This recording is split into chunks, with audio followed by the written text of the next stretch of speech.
ایک نوجوان لڑکا PCO میں داخل ہو کر ٹیلی فون کیبل کی طرف بڑھا۔ اس نے ریسیور کان سے لگایا، نمبر ڈائل کیا اور چند لمحوں بعد نہایت ہی شائستہ انداز میں کسی سے مخاطب ہوا۔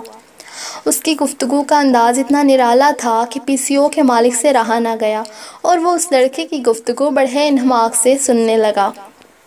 لڑکا کسی عورت سے مخاطب تھا اور اس سے کہہ رہا تھا کہ آپ مجھے اپنے باغیچے کی صفائی ستھرائی اور دیکھ بھال کے لیے ملازم رکھ لیجئے، جبکہ عورت کا جواب تھا کہ فی الحال تو اس کے پاس اس کام کے لیے ایک ملازم ہے۔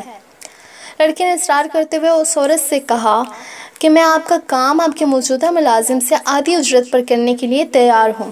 اس عورت نے جواب دیا کہ وہ اپنے ملازم سے بالکل راضی ہے اور کسی قیمت پر بھی اسے تبدیل نہیں کرنا چاہتی۔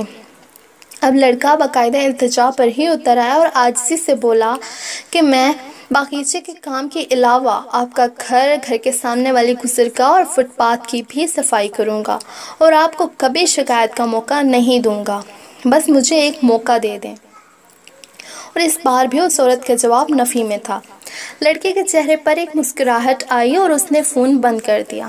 PCO کا مالک جو یہ ساری گفتگو سن رہا تھا اس سے رہا نہ گیا اور وہ لڑکے کی طرف بڑھا اور اس سے کہا، بیٹا میں تمہاری بلند ہمت کی داد دیتا ہوں، تمہاری لگن، مثبت سوچ اور امنگوں کا احترام کرتا ہوں۔ میں چاہتا ہوں کہ تم میری اس دکان پر کام کرو۔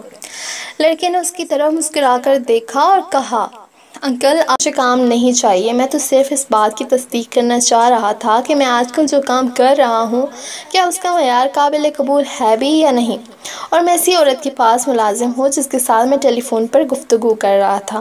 اگر آپ بھی اپنے اعمال، اخلاق، کردار اور شخصیت کے بارے میں جاننا چاہتے ہیں تو ابھی اپنے مالک حقیقی کو فون میں لائیے اور پوچھ لیجئے کہ اس کی نظر میں آپ کا معیار کیا ہے، کیونکہ جلد ہی ہم سب یہ دھوکے کا گھر چھوڑ جائیں گے۔